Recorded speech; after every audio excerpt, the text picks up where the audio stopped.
Uncharted 4's co-op multiplayer mode is a fun, tense, and chaotic take on Halo's Firefight and Gears of War's Horde mode.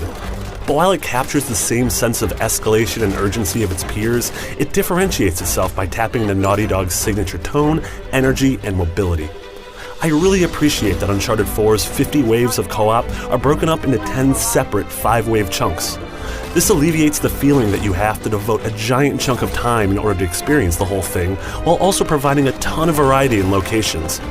The strategies I used in the tight corridors and verticality of Trainwreck were way different than those of the wide-open courtyards of the auction house.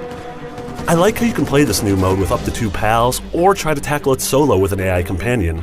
I'll definitely be partying up with a pair of friends though, because the ramp up in difficulty required a healthy dose of strategy, communication, and frantic improvisation. Certain waves toss curveballs at you in the forms of modifiers, such as very specific zones where only kills within their confines count.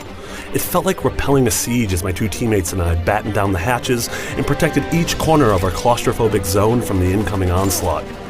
This co-op mode also uses the mid-match economy in a smart way by letting you purchase weapons, mysticals, and team revives from various arsenals scattered about the map. I constantly found myself grappling with which avenue to spend my money on, which led to some tough and impactful decisions. The final aspect of the 20 or so rounds of Uncharted 4's co-op that I really dug were the boss battles that appeared every 10 waves. Inspired by supernatural versions of the pirates that exist within the game's fiction, these tough fights unfolded like a smart puzzle.